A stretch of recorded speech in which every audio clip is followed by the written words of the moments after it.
Hello dear student, મજામાં છો બધા? ઇલેક્ટ્રોકેમિસ્ટ્રી ના લેક્ચર નંબર 4 છેલ્લે આપણે જોયો તો. લેક્ચર નંબર 4 માં આપણે ક્યાં અટકેલા હતા યાદ કરો. તો લેક્ચર નંબર 4 માં આપણે છેલ્લે EMF શ્રેણીનો ક્વેશ્ચન જોયો તો. EMF શ્રેણી એટલે શું અને EMF શ્રેણી પરથી આપણને શું માહિતી મળે, એટલે કે વિદ્યુત ધ્રુવ પોટેન્શિયલ એટલે કે પ્રમાણિત રિડક્શન પોટેન્શિયલ ના ઉપયોગો આપણે જોયા હતા, બરાબર. અને આજનો આપણો જે લેક્ચર નંબર 5 છે તો આગળ વધીએ તો ડિયર સ્ટુડન્ટ, અહીંયા જો તમને બધાને EMF શ્રેણી દેખાય છે, તમારી સામે ટેક્સ્ટ બુકમાં છે. EMF શ્રેણીમાં ઓબ્ઝર્વેશન તમે કરતા હશો તો EMF શ્રેણી પ્રમાણિત રિડક્શન પોટેન્શિયલ ના ઉતરતા ક્રમમાં ગોઠવવામાં આવેલ છે. ઉતરતા ક્રમમાં એટલે તમે જોશો તમારી સામે EMF શ્રેણી દેખાય છે તમને. સૌથી ઉપર F2 છે, F2 એટલે એનો અર્થ એવો થાય F2 નો રિડક્શન પોટેન્શિયલ સૌથી વધુ. એનો અર્થ એવો થાય F2 છે ને એ પ્રબળ ઓક્સિડેશન કરતા, એટલે F2 વાળા પાર્ટમાં એટલે ઈ તમારી સામે બુક રાખો, ટેક્સ્ટ બુક, એટલે તમારો ડાબી બાજુનો ભાગ થાય. એમાં ઉપરથી નીચે તરફ આવો, F2 થી નીચે તરફ આવતા જાઓ, બરાબર. તો ઓક્સિડેશન કરતાની પ્રબળતા ઘટતી જાય, ઘટે F2. જ્યારે જમણી બાજુ તમને દેખાતું હશે F-, તમે જોઈ શકો જમણી બાજુ F-, તો F- છે એ નિર્બળ રિડક્શન કરતા, એટલે જમણી બાજુ એટલે F- વાળા ભાગથી નીચે તરફ તમે Li તરફ આવો, Li લાસ્ટ Li છે, તો એમ રિડક્શન કરતાની પ્રબળતા એ F- થી એટલે ઉપરથી નીચે તરફ જમણી બાજુના ભાગમાં નીચે આવો એટલે રિડક્શન કરતાની પ્રબળતા વધે. એટલે આમ કહેવાય લિથિયમ છે એ પ્રબળ રિડક્શન કરતા અને F2 છે એ પ્રબળ ઓક્સિડેશન કરતા. આ ઉપરાંત તમને હાઇડ્રોજન વિદ્યુત ધ્રુવનો રિડક્શન પોટેન્શિયલ દેખાતો હશે 0 વોલ્ટ. બધાને જો EMF શ્રેણીમાં 0 વોલ્ટ આપેલો છે H2 નો. તો H2 નો 0 અને 0 થી નીચેના જે આવે છે જેના રિડક્શન પોટેન્શિયલ બરાબર છે માઈનસ વાળા, તો માઈનસ વાળા રિડક્શન પોટેન્શિયલ હોય જેના, બરાબર, તો એ તમને મેં વાત કરી દીધેલી છે. જેના રિડક્શન પોટેન્શિયલ માઈનસ હોય ને એ બધા એસિડમાં ઓગળે, અને જેના રિડક્શન પોટેન્શિયલ તમને ધન દેખાય ને એ એસિડમાં ન ઓગળે. EMF શ્રેણીની અંદરના પણ ક્વેશ્ચન પૂછે, બરાબર, કે EMF શ્રેણીમાં ડાબી બાજુના પાર્ટમાં ઉપરથી નીચે તરફ જાવ તો ઓક્સિડેશન કરતાની પ્રબળતા ઘટે, અને જમણી બાજુના પાર્ટમાં ઉપરથી નીચે તરફ જાવ તો રિડક્શન કરતાની પ્રબળતા વધે. રિડક્શન કરતા એટલે બીજાનું રિડક્શન કરવાનો ગુણધર્મ, પોતાનું ઓક્સિડેશન કરવાનો ગુણધર્મ. ઓકે, તો આ તમને ખ્યાલ આવી ગયો હશે, રાઈટ. તો EMF શ્રેણી તમારી સામે હતી, તમે ઓબ્ઝર્વેશન કરેલું, રાઈટ. પછી આગળ વધીએ કોષ પોટેન્શિયલ ની ઉપયોગિતા. કોષ પોટેન્શિયલ E સેલ ની ઉપયોગિતા. જે સ્ટુડન્ટ કોષ પોટેન્શિયલ ની ઉપયોગિતા, વિદ્યુત ધ્રુવ પોટેન્શિયલ ની ઉપયોગિતા તો જોઈ, પછી કોષ પોટેન્શિયલ એટલે E સેલ, બરાબર. તો કોષ પોટેન્શિયલ એક તો દ્રાવણની pH નક્કી કરવામાં ઉપયોગી થાય. કોઈ પણ દ્રાવણ હોય એની pH કેટલી નક્કી કરવામાં ઉપયોગી. આપણે એના એક્ઝામ્પલ જોશું ને તો ખ્યાલ આવશે. અહીંયા તમે યાદ રાખજો ક્યાં ક્યાં ઉપયોગી. દ્રાવ્યતા ગુણાકાર KSP એટલે અલ્પ દ્રાવ્ય ક્ષાર હોય ને એનો જે સંતુલન અચળાંક હોય ને એને દ્રાવ્યતા ગુણાકાર કહેવાય. અને સંતુલન અચળાંકનું તમને ખબર છે કઈ રીતે મેળવવો, નિપજની સાંદ્રતા છેદમાં પ્રક્રિયકની સાંદ્રતા, બરાબર. સંતુલન અચળાંક નક્કી કરવા, અને આ કે થયો આ KSP એ ક્ષાર માટે વાત હોય ને અલ્પ દ્રાવ્ય ક્ષારો માટે ત્યારે સંતુલન અચળાંક ને KSP કહેવાય. આપણે હમણાં હું તમને સંતુલન વિશે થોડીક વાત કરી દઈશ, બરાબર. એ જે તમારે અહીંયા આપણે આગળ થોડુંક સંતુલનની જરૂર પડશે, બરાબર છે, પણ અહીંયા હું જે જરૂર પડશે ને એટલા ટોપિકની સંતુલન ચેપ્ટરના ટોપિકની વાત કરીશ. પણ એ સંતુલન ચેપ્ટરનો ટોપિક 11મા ધોરણમાં આપણે છે. અહીંયા 12મા ધોરણમાં બોર્ડમાં ક્યાંય લખવાનું નથી, પણ આપણે આગળની થિયરીઓ સમજવી છે તેની થોડી જરૂર પડશે, એટલે એ તમને સમજાઈ જશે. સંતુલન અચળાંક નક્કી કરવા, અન્ય ઉષ્માગતિકીય ગુણધર્મો જેવા કે ગિબ્સની મુક્ત ઉર્જા ડેલ્ટા G મેળવવો હોય તો કોષ પોટેન્શિયલ પરથી મેળવી શકાય. પોટેન્શિયોમેટ્રિક અનુમાપનોમાં ઉપયોગી. તમે એસિડ બેઝ અનુમાપનો જેમ કર્યા એવી જ રીતે પોટેન્શિયોમીટર સાધનનો ઉપયોગ કરીને અનુમાપન કરી શકાય. બરાબર, પોટેન્શિયોમેટ્રિક અનુમાપન કહેવાય, ટાઇટ્રેશન, એમાં પણ ઉપયોગી થાય. આ તમારે ક્યાંય પ્રેક્ટિકલી કરવાના આવતા નથી, ફક્ત નામ યાદ રાખવાનું. તો આ બધા છે ને કોષ પોટેન્શિયલ ઈ સેલ ના ઉપયોગો છે. પાણીનો આયનીય ગુણાકાર KW નક્કી કરી શકાય. તો આ કોષ પોટેન્શિયલ ના ઉપયોગો થયા. ત્યારબાદ લખાણ સંબંધિત પ્રશ્ન આવે છે. તમારા ટેક્સ્ટ બુકમાં લખાણ સંબંધિત પ્રશ્ન પેજ નંબર 70 ઉપર 3.1 આપેલો છે.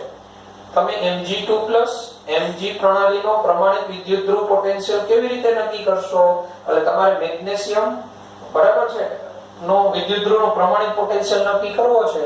તો તમને શીખવેલું કે કોઈ અર્ધકોષનો પ્રમાણિત વિદ્યુત ધ્રુવ પોટેન્શિયલ નક્કી કરવો હોય તો એને કોની સાથે જોડવામાં આવે? હાઇડ્રોજન વિદ્યુત ધ્રુવ સાથે જોડવામાં આવે. હાઇડ્રોજન વિદ્યુત ધ્રુવ સાથે જોડી અને જે કોષ પોટેન્શિયલ આવે એ જે તે કોષ પોટેન્શિયલ જે તે વિદ્યુત ધ્રુવનો પ્રમાણિત પોટેન્શિયલ કહેવાય. એટલે કઈ રીતે નક્કી કરશો? તો કે એને પ્રમાણિત હાઇડ્રોજન વિદ્યુત ધ્રુવ સાથે જોડીને નક્કી કરવામાં આવે. 3.2 તમને એવો આપેલો, તમે ઝિંકના પાત્રમાં કોપર સલ્ફેટનું દ્રાવણ ભરી શકો.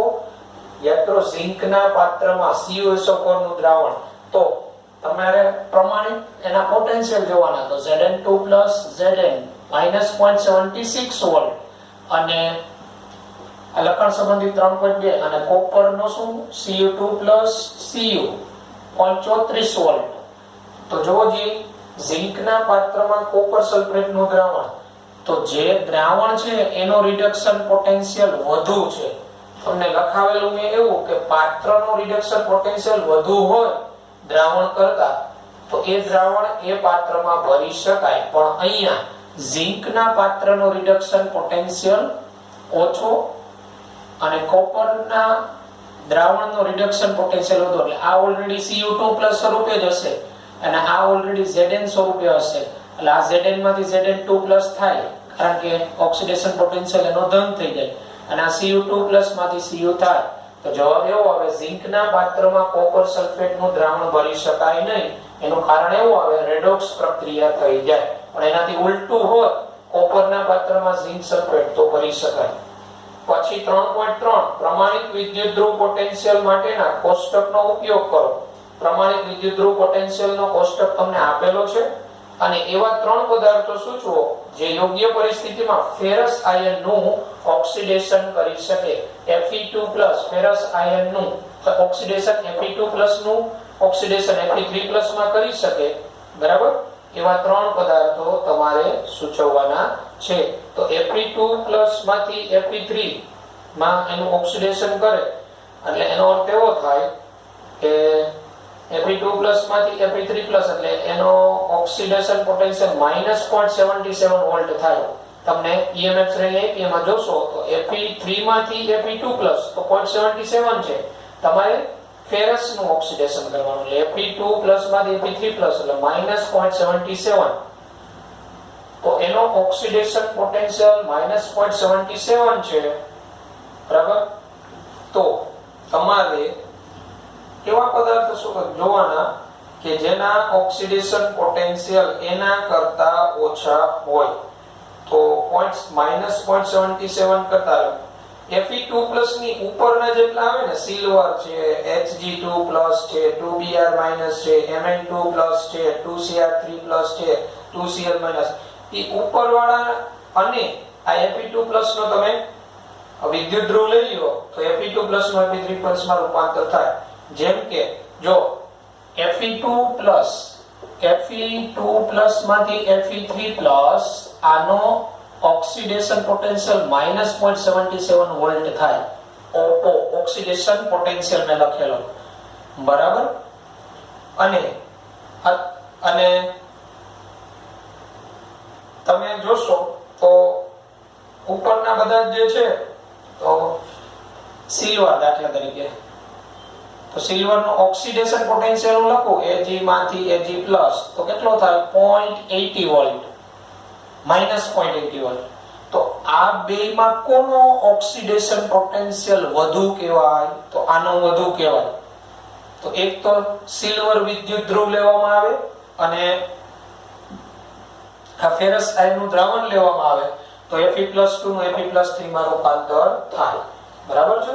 એટલે આ રીતે ટૂંકમાં તમને કહું તો Fe2+ ની ઉપરના જે આવે ને બધા ઉપરના EMF શ્રેણીમાં એમાંથી કોઈ પણ વિદ્યુત ધ્રુવ તમે લઈ શકો Fe2+ નું Fe3+ માં રૂપાંતર કરવા. એટલે એમ કહી શકાય કે એ ઉપરના જે બધા છે ને એ બધાના રિડક્શન પોટેન્શિયલ વધારે છે. તો એ જેના એ બધાના રિડક્શન પોટેન્શિયલ વધારે એટલે એ બધા કેથોડ તરીકે વર્તશે. તો આ શું તરીકે વર્તે? એનોડ તરીકે. તો એનોડ ઉપર એની કેવી રિએક્શન થાય? તો Fe2+ માંથી Fe3+ ઓક્સિડેશન આંકમાં વધારો થાય. તો આ રીતે લખાણ સંબંધિત પ્રશ્નો તમને આપેલા છે એ વ્યવસ્થિત સોલ્વ કરી નાખવાના. ઓકે. આ ઉપરાંત તમને EMF શ્રેણીમાં ટેક્સ્ટ બુકમાં નીચે જોશો ને તો એક વાક્ય આપેલું છે, ઋણ E0 નો અર્થ થાય છે કે રેડોક્સ યુગલ H+H2 યુગલ કરતા વધારે પ્રબળ રિડક્શન કરતા છે. એટલે કોઈનો ઋણ રિડક્શન પોટેન્શિયલ હોય ને, ઋણ પ્રમાણિત રિડક્શન પોટેન્શિયલ ઋણ હોય ને તો એનો અર્થ એવો થાય, આ જે ઋણ હોય તો એનો અર્થ એવો થાય કે H+H2 કરતા એ પ્રબળ રિડક્શન કરતા છે. પ્રબળ રિડક્શન કરતા એટલે શું કરે? બીજાનું રિડક્શન પોતાનું શું કરે? ઓક્સિડેશન. બરાબર? એટલે પ્રબળ રિડક્શન કરતા બીજાનું રિડક્શન કરે, પોતાનું ઓક્સિડેશન. પોતાનું ઓક્સિડેશન સહેલાઈથી કરે, બીજાનું રિડક્શન પ્રબળતાથી, એટલે પ્રબળ રિડક્શન કરતા કહેવાય. અને ધન E0 હોય, ધન E0 તો એમ કહેવાય H+H2 કરતા નિર્બળ રિડક્શન કરતા. નિર્બળ રિડક્શન કરતા એટલે જેનો રિડક્શન પોટેન્શિયલ ધન હોય એની ઇલેક્ટ્રોન મેળવવાની વૃત્તિ વધારે હોય એટલે પોતાનું રિડક્શન કરે, બીજાનું શું કરે? ઓક્સિડેશન. એટલે H+H2 કરતા નિર્બળ રિડક્શન કરતા. કારણ કે ધન E0 આનો તો 0 વોલ્ટ જ લેવામાં આવે, આનો 0 વોલ્ટ એટલે આનો ધન હોય તો જેનો ધન E0 હોય એની ઇલેક્ટ્રોન મેળવવાની વૃત્તિ વધારે હોય એટલે એ પોતાનું રિડક્શન કરે, બીજાનું શું કરે? ઓક્સિડેશન. અથવા મેં કહેવાય પ્રબળ ધન E0 હોય એ પ્રબળ ઓક્સિડેશન કરતા તરીકે કહી શકાય, H+H2 કરતા. તો આ રીતે અહીં આપણે આ ઋણ E0 ને ધન E0 જેવી વાક્ય રચના EMF શ્રેણીની નીચે આપેલી છે એ આપણે આ રીતે સમજી શકાય. ઓકે. તો હવે ડિયર સ્ટુડન્ટ તમને હું સંતુલન વિશે વાત કરું છું. એ સંતુલન ટોપિક આ ચેપ્ટરનો નથી પણ સંતુલનની થોડી જરૂર પડશે મારે હવે આના પછીના થિયરી સમજાવવા માટે. હું સંતુલન વિશે તમને માહિતી આપી દઉં. કોઈનો સંતુલન અચળાંક કઈ રીતે ગણાય, કોને સંતુલન અચળાંક, બરાબર? એની અંદર પ્રક્રિયા ભાગફળ QC કોને કહેવાય, QC KC વચ્ચેનો તફાવત શું, બરાબર? અને KSP કઈ રીતે કોઈના અલ્પદ્રાવ્ય ક્ષારના કે મેળવાય એની તમને બેઝિક માહિતી આપી દઉં છું. આજે હું ટોપિક સમજાવવા જઈ રહ્યો છું એ તમારે 12મા ધોરણમાં જે થિયરિટિકલી તૈયાર કરવાની જરૂર નથી પણ કોન્સેપ્ટ જે તમારે સંતુલન ચેપ્ટર બાકી છે એની અંદરના કોન્સેપ્ટ હું અહીંયા થોડા કહું છું, મારે જરૂર પડશે એટલે. ઓકે. તો તમે સરળતાથી સમજજો. ઓકે. તો જો ડિયર સ્ટુડન્ટ સંતુલન અચળાંક વિશે વાત કરી દઉં અને પ્રક્રિયા ભાગફળ QC કોને કહેવાય અને KC કોને કહેવાય, બરાબર? એની બંને વચ્ચેનો ફેર શું એની વાત. તો સંતુલન અચળાંક કોઈ પણ પ્રક્રિયા માટે કઈ રીતે મેળવાય? ધારો કે આ કોઈ પ્રક્રિયા છે એનો સહગુણક A, પ્રક્રિયા કેપિટલ A, B અને આ એક કોઈ પ્રતિવર્તી પ્રક્રિયા છે, સામેની પદ C અને D મળે છે. હવે આ રાસાયણિક પ્રક્રિયા છે, આ નિશાન એવું સૂચવે કે આ રાસાયણિક પ્રક્રિયા સંતુલિત પ્રક્રિયા કહેવાય. એટલે પુરોગામી પ્રક્રિયા અને પ્રતિગામી પ્રક્રિયાનો વેગ સમાન થાય, બરાબર? આ આવી પ્રકારની પ્રક્રિયા સંતુલન પ્રસ્થાપિત થયું એમ કહેવાય. તો આવી પ્રક્રિયા માટેનો અચળાંક સંતુલન અચળાંક કઈ રીતે મેળવાય તો એની વાત કરી દઉં તમને. હવે એક મગજમાં રાખવાનું ડિયર સ્ટુડન્ટ, સંતુલન એટલે આ બાજુ ને આ બાજુ બેની સાંદ્રતા સરખી જ હોય એવું જરૂરી નથી હો.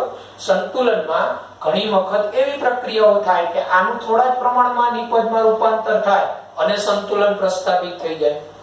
ઘણી પ્રક્રિયાઓ એવી થાય કે મોટા 90% ઉપર પ્રક્રિયક નિપજમાં ફેરવાઈ જાય એટલે અને સંતુલન પ્રસ્થાપિત થઈ જાય તો આ બાજુ 90% જતો રહે તો આનો 10% વધ્યો હોય.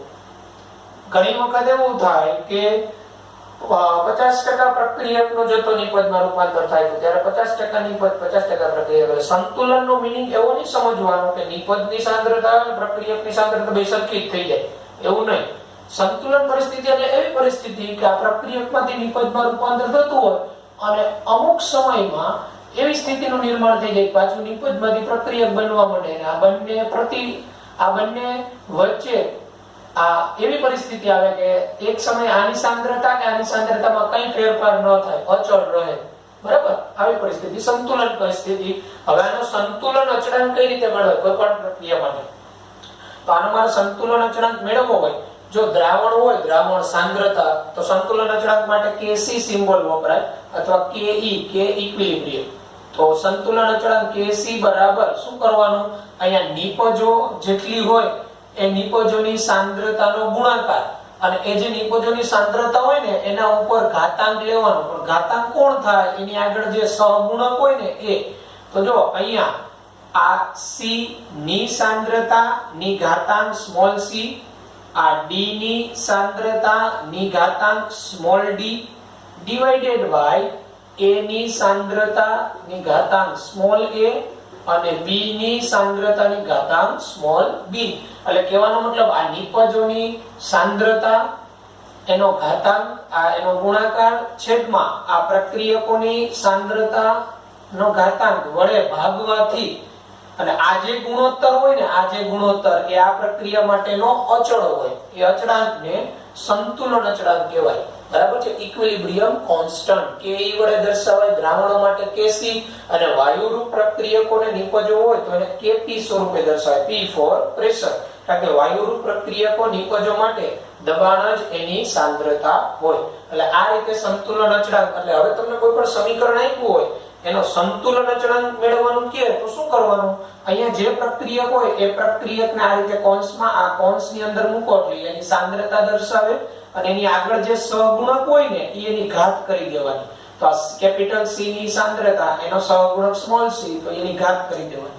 ઉદાહરણ તરીકે તમને અહીંયા હું આપું, જો આ રીતે હોય દાખલા તરીકે અને છેદમાં જે કઈ ઘન પદાર્થ આવે ને ઘન પદાર્થનું સાંદ્રતામાં ફેરફાર એની ઘનતા પ્રક્રિયા દરમિયાન અચળ જ રહેતી હોય એટલે એનું મૂલ્ય અચળાંકમાં સમાવેશ થાય. એને ધ્યાનમાં ક્યાંય લેવાનું નહીં ઘન પદાર્થને.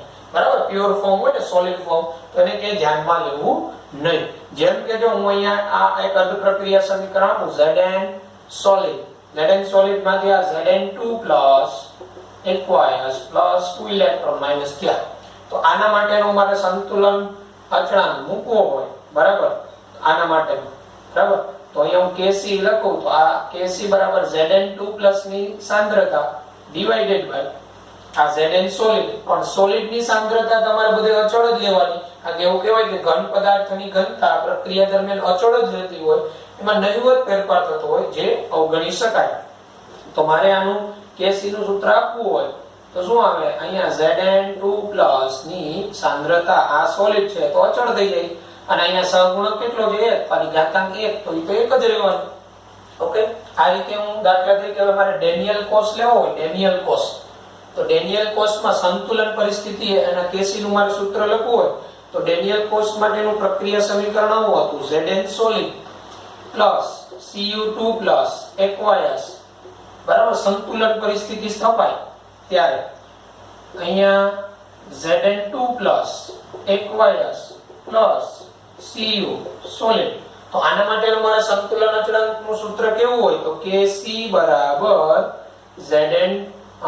Zn2 plus ની સાંદ્રતા અહીંયા સહગુણક 1 છે એટલે અહીંયા ઘાતાંક 1 into Cu solid ની સાંદ્રતા અહીંયા સહગુણક 1 એટલે divided by Zn solid ની સાંદ્રતા બરાબર ઘાતાંક 1 Cu2 plus ની સાંદ્રતાની ઘાતાંક. આ સોલિડ બરાબર એટલે Cu solid and Zn solid is equal to અચળ, જેનો સમાવેશ આ અચળાંકમાં થઈ જાય એટલે આનું Kc નું સૂત્ર શું આવે?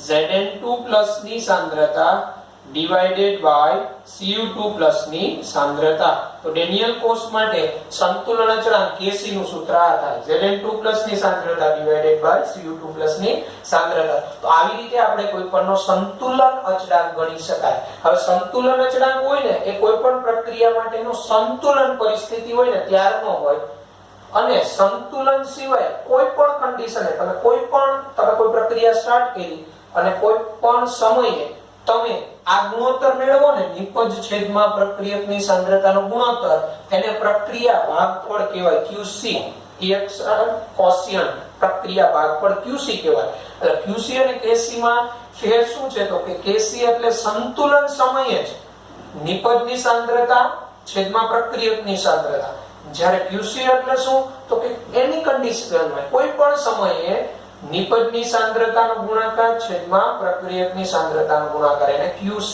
કહેવાય. બરાબર છે? એટલે QC સંતુલન એ પાછો KC જેટલો છે. સંતુલન એ QC ને KC સરખા હોય. એટલે હવે હું તમને છે ને QC અને KC વચ્ચેની વાત તમને સમજાવું છું. ઓકે? તો જો ડિયર સ્ટુડન્ટ, પ્રક્રિયા ભાગફળ અને સંતુલન અચળાંક વિશે આપણે થોડું જાણી લઈએ.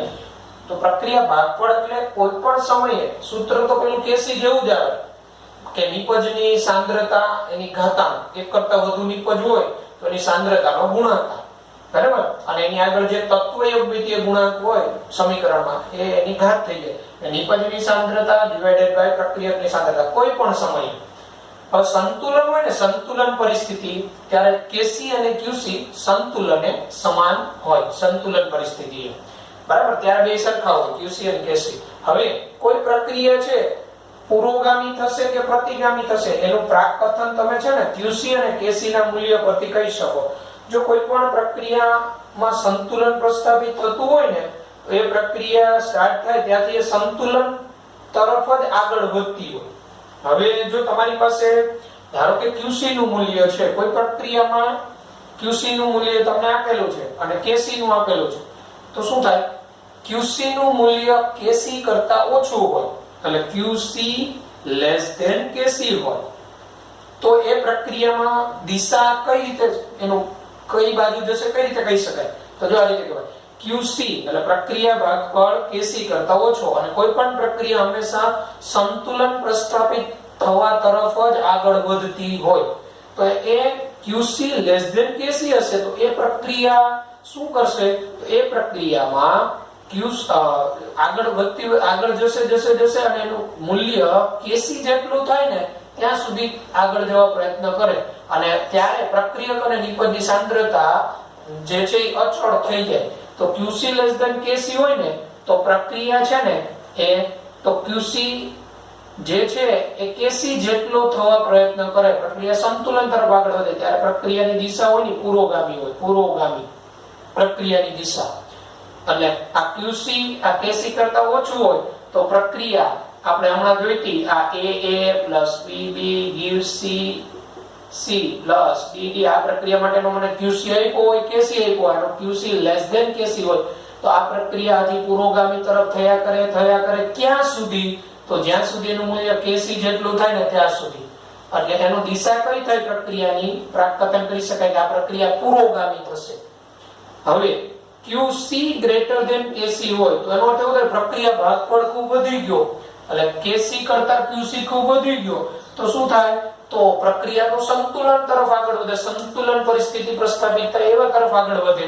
તો શું કરવાનું? તો QC નું મૂલ્ય ઘટતું જાય, અને પ્રક્રિયાની દિશા કેવી થઈ જાય? પ્રતિગામી થાય. ક્યાં સુધી ઘટતું જાય? કે જ્યાં સુધી QC નું મૂલ્ય કેટલું થઈ જાય? KC જેટલું મૂલ્ય થઈ જાય, એટલે પ્રક્રિયક અને નિપજની સાંદ્રતા અચળ થાય, ત્યારે ફક્ત બેના વેગ હોય ને પુરોગામી પ્રતિગામીના, એ વેગ જે છે એ બરાબર સમાન થાય, વેગ સમાન થાય, એટલે બેની સાંદ્રતા અચળ થઈ જાય. અને જ્યારે QC = KC, તો ત્યારે પ્રક્રિયા કેવી પરિસ્થિતિમાં હોય? સંતુલન પ્રસ્થાપિત થયું હોય. સંતુલન પ્રસ્થાપિત થવું એટલે એવું નહીં કે પ્રક્રિયાઓની દિશા છે કોઈ બાજુ આગળ ન વધે, પ્રક્રિયકમાંથી નિપજમાંથી પ્રક્રિયક, એનો વેગ હોય ને અચળ થઈ જાય, ટૂંકમાં જે એ સમયે બેની સાંદ્રતા હોય ને એમાં કોઈ ફેરફાર ન થાય એ રીતે.